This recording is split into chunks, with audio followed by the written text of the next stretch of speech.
င်္ဂလာပါ Heavenly YouTube Channel ကနေပြီးတော့ပြန်လည်ကြိုဆိုလိုက်ပါတယ်။ကဲညီမဒီနေ့ဆော့ပြသွားမယ်ကွန်မန်တာလေးက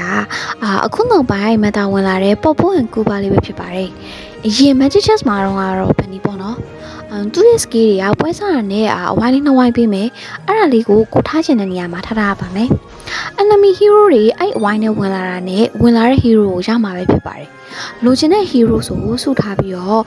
မလိုချင်ရင်ရောင်းအောင်မှာပေါ့နော်။အဲ့ဒါကြောင့်ဒီကွန်မန်တာလေးက Go Fan လို့ကောင်းတဲ့မက်တာဝင်ကွန်မန်တာလေးပဲဖြစ်ပါတယ်ရှင်။ကဲဗီဒီယိုလေးကိုဆက်ကြည့်လိုက်ရအောင်နော်။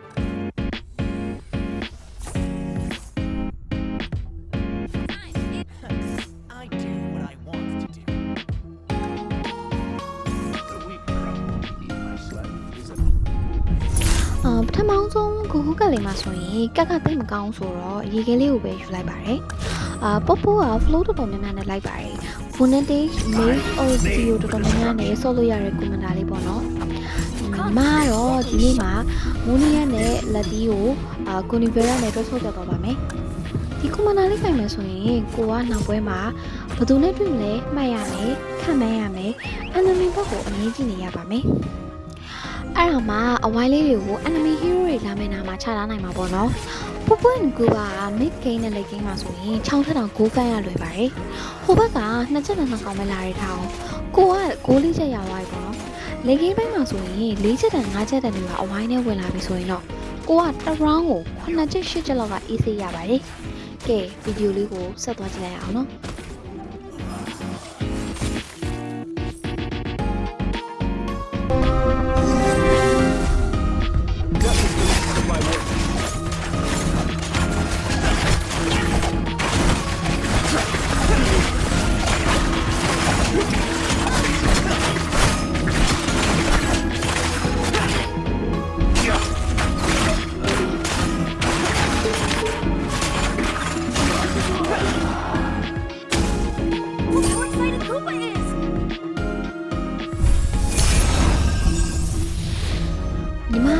ဆွနေကြလိုက်မယ်အားလေးမှတွေးထုတ်ပြီးတော့ Facebook မှာ hero လို့ရဆိုတဲ့အတိုင်းဒီပထမဆုံး Facebook လေးမှာဒီ Olivera ပါလာတဲ့အတွက်သူ့ကိုလည်းပြောလိုက်ပါတယ်ဒီနေရာမှာကိုယ်နဲ့ဆိုလို့ကာဒီတာကစားလိုက်တာဒီလိုပဲပြေးနေပါတယ်အားလေးကဒီချက်ကိုကြည့်တော့မိကလေးကပြေးလို့ရတယ်ဆိုရင်ပြေးရတယ်ဆိုတော့ဒီကိစ္စကလည်းပြေးရတဲ့နားဆိုတော့ရှင်းစိတ်ထားဆိုတော့ဒီကိုတော့ပါတယ်သူ့ကိုဆန်နေကြည့်လိုက်ခြင်းနဲ့မိုနီယာကလည်း attack speed နဲ့ damage ပေးဆိုတော့လက်သိနဲ့တွဲလိုက်တော့ damage ပို့ထွက်ပါတယ်။ဒီဆက်သွားလိုက်အောင်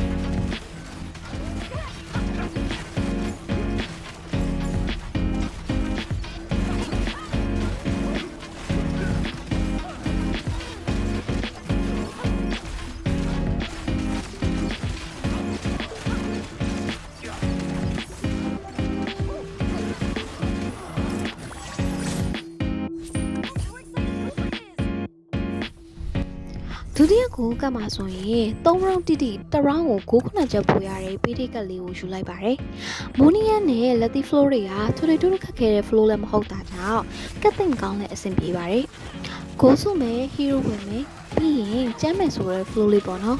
။ဒီနေရာမှာညီမတို့ပြောချင်တာကဟိုဘက်ကပပွင့်ကူပါပါလာပြီဆိုရင်လည်းကောင်းတာလို့ရလာသေးရဲ့။ကိုယ့်ရဲ့အနီးခုတ် hero တွေကိုပုံသေးမနေရမထားဘဲနဲ့ round စကနေနေရပြောင်းလာလို့ပေါင်းလို့တဲ့ကောက်တော်လို့ရပါတယ်။ပပွင့်ကူပါကအဝိုင်းနဲ့ hero မဝင်လာရင်ဘာမှလုပ်လို့မရဘူးဆိုတော့ကိုကပြန်ကောင်းလာခြင်းနဲ့ဆိုရင်ညီမပြောတဲ့နည်းလေးနဲ့လုပ်လို့ရပါတယ်ရှင်။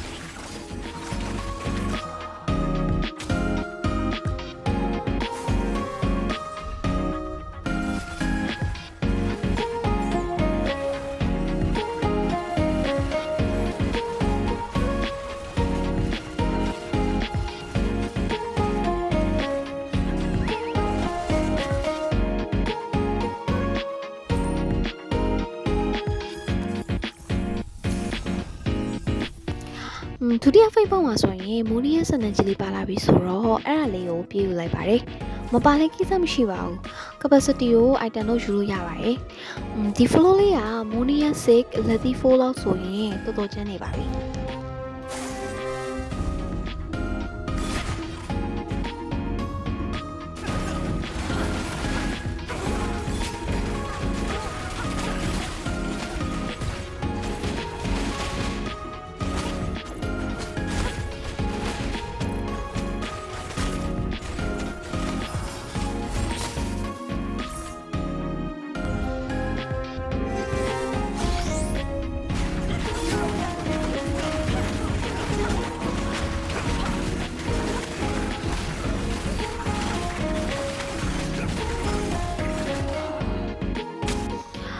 ခိုးကက်ကလည်းတိတ်မကောင်းပေါ့နော်ဒီနေရာမှာ healing fountain တို့ primary crystal တို့ပါရင်တော့အဲ့ဒါလေးတွေကိုဦးစားပေးယူရပါမယ်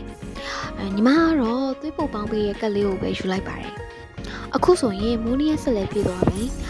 ကိုနီဗေရာတို့လင်းတို့ကတော့လူဝယ်ရမယ့်ဟီးရိုးမျိုးပေါ့နော်ဒါကြောင့်ကိုကဒီကောင်တွေကိုဟိုက်ပါထားဆော့မယ်ဆိုရင်ဟီးရိုးလူဝယ်ရပါမယ်ဒါပေမဲ့ပူပူရဲ့ group ကင်ထားတာဆိုတော့ enemy ဘက်ကကိုလိုချင်တဲ့ hero ရဲ့ position လေးတွေကိုသိချလိုက်ကြည့်ပြီးတော့အဝိုင်းနဲ့ဝင်အောင်နေရာချထားနိုင်ရင်တော့အလိုလို3 star ရောက်ပါတယ်အခု Conifer ရှာပြီး capacity 10လက်သီးပြောင်ဖြည့်ဖို့ပဲလိုပါတော့တယ်ဆက်ကြည့်လိုက်အောင်နော်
monkey.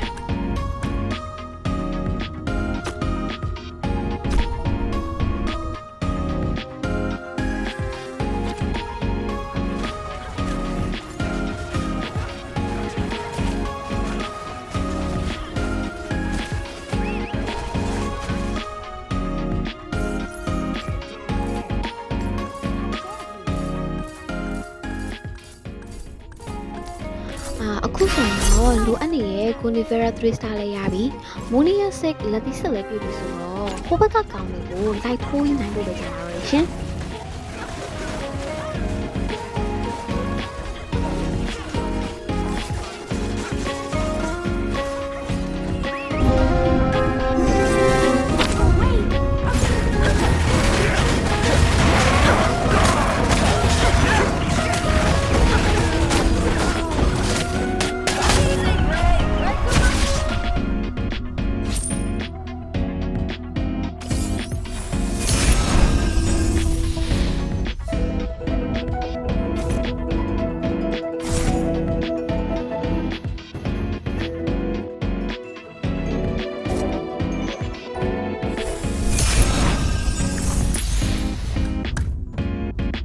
Legends never surrender.